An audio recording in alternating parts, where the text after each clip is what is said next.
こんにちは、のすけです。2024年に作った沸騰冷却 PC、ターモサイフォンという方式で CPU を冷却しています。動画内で何度か言及してきた冷媒問題。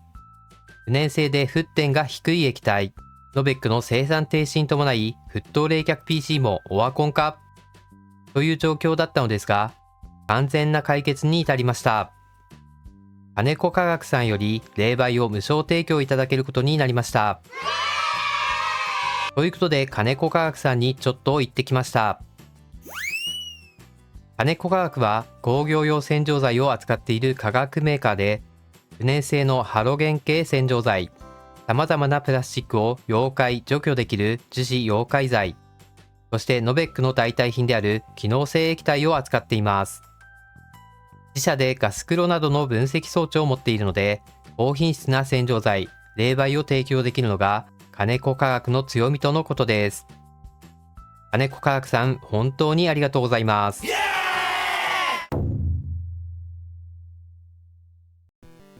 ということで、金子化学さんよりいくつかの冷媒を入手しました。沸点の異なる液体を6種類。今回はこの6種類を比較して、沸騰冷却に最適な冷媒を選定したいと思います。比較の前にベースとなるデータ、ノベック7100の性能を確認しておきます。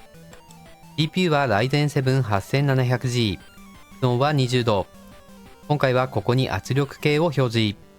PC の起動前、20度での圧力はマイナス 70kPa でした。CPU-Z で負荷をかけます。いきます。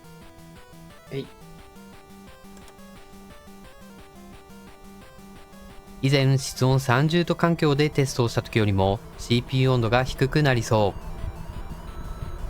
ここから16倍速。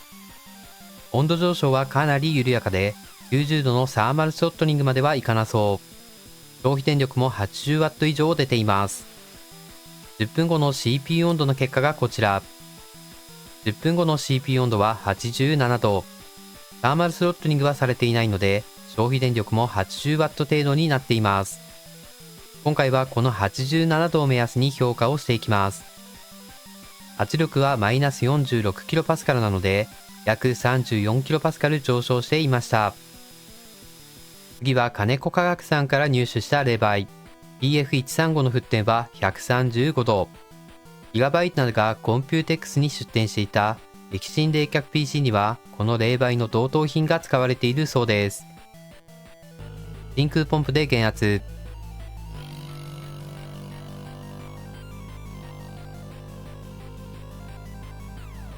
蒸気圧が 0.8kPa アブソリュートなので、ポンプの限界であるマイナス 80kPa ゲージまで減圧できました。性能を確認していきましょう。なんですが、CPU-Z で負荷をかける前から CPU 温度が高いです。これはちょっとダメそう。一応確認のために CPU-Z で負荷をかけます。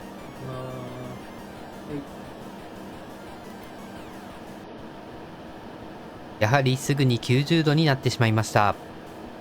沸騰もかなり弱々しいです。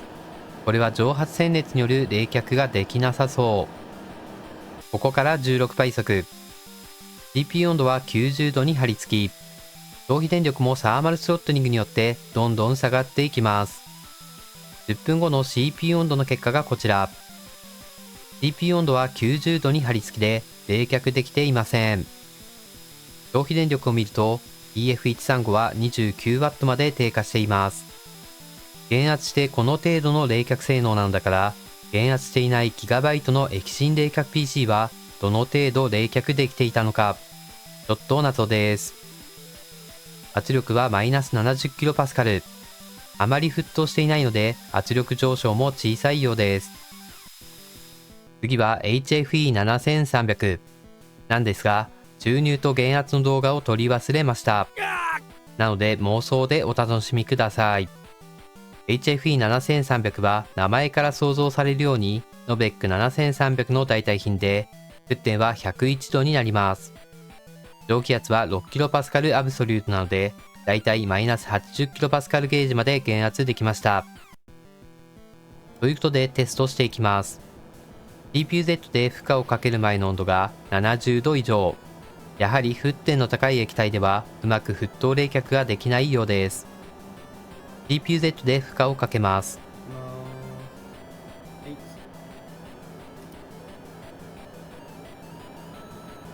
先ほどの PF135 より沸騰はしていますが、やはりすぐに CPU 温度が90度になってしまいました。ターマルスロットリングによって消費電力がどんどん低下していきます。ここから16倍速。CPU 温度は90度に張り付き、消費電力もサーマルスロットリングによってどんどん低下していきます。10分後の CPU 温度の結果がこちら。CPU 温度は90度に張り付きで冷却できていません。消費電力を見ると 52W 程度で、先ほどの PF135 より 32W ほど高くなっています。これは沸点が34度低下したことが影響しているのだと思います。圧力はマイナス 70kPa なので、先ほどの PF135 と同じでした。次は HFE7200。ご想像の通り、ノベック7200の代替品です。沸点は76度なので、7300より25度低下。真空ポンプで減圧。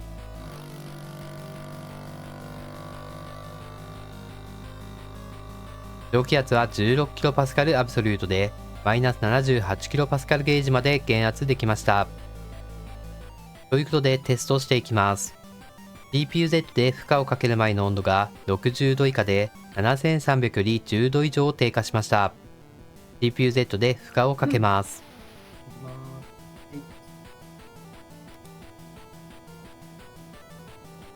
先ほどまでよりかなり沸騰が激しいです。CPU 温度もすぐに90度にはなっていません。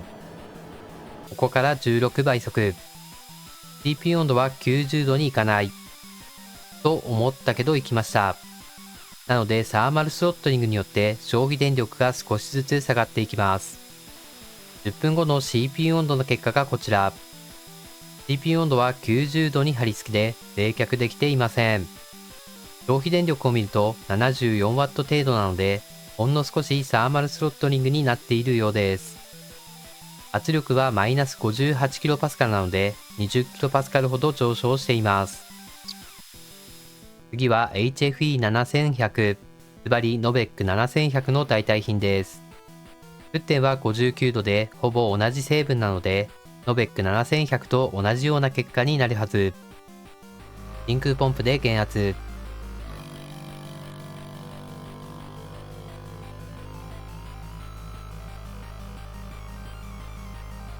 蒸気圧は 28kPa アブソリュートで、マイナス 70kPa ゲージまで減圧できました。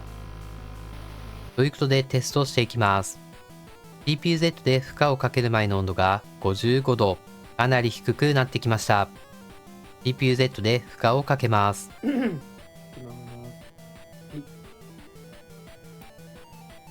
CPU 温度の上がり方が目に見えて低くなりました。ここから16倍速。やっと CPU 温度が90度以下にとどまりそうです。消費電力も 80W をキープしています。10分後の CPU 温度の結果がこちら。CPU 温度は86度で、ノベックより1度低くなりました。消費電力もほぼ 80W 出ています。つまり現状の水枕だと、沸点が60度以下の冷媒でなければ、8700G を十分に冷却できないようです。圧力はマイナス 48kPa なので、32kPa ほど上昇しました。次は開発品の YY21 で、沸点は55度。これはノベックの代替品ではないようです。真空ポンプで減圧。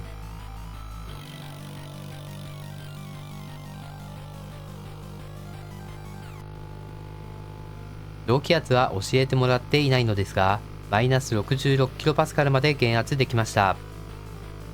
で、ここで事件が。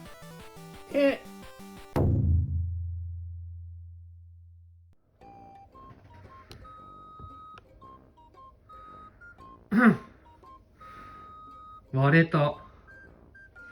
マジか。めっちゃ割れてる。マジか。完全に割れてた。マジか。この開発品の YY21、事前に樹脂ダメージを要確認と伝えられていたのですが、短時間のテストなら大丈夫やろと舐めていました。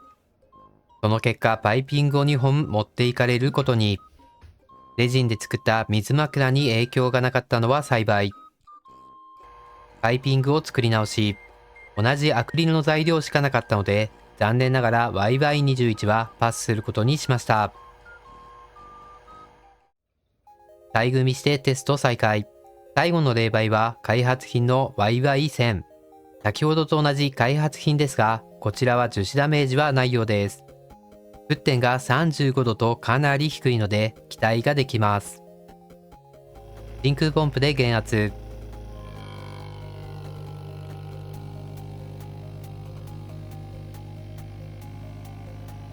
蒸気圧は教えてもらっていないのですが、マイナス 46kPa まで減圧できました。沸点が低いので蒸気圧が高そうです。ということでテストしていきます。CPU-Z で負荷をかける前の温度が45度ぐらい。これは期待ができそう。CPU-Z で負荷をかけます。いきます。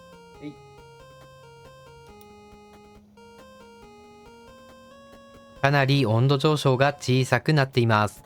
沸騰の仕方も小さな気泡が多いように見えます。ここから16倍速。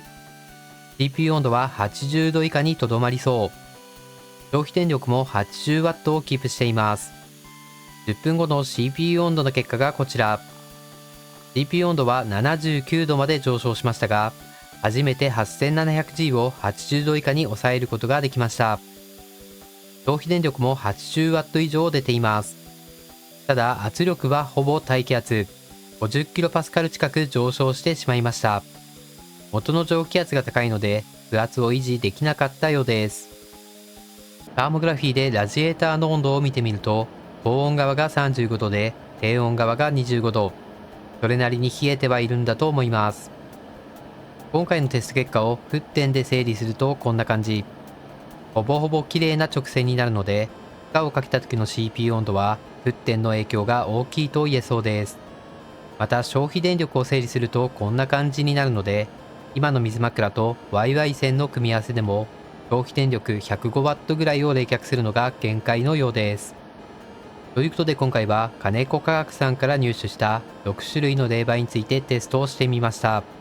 結果は沸点が最も低い35度の YY 線が最も冷却性能が高いという結果になりました。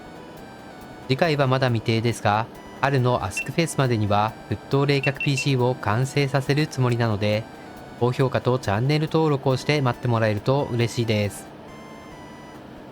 ではでは。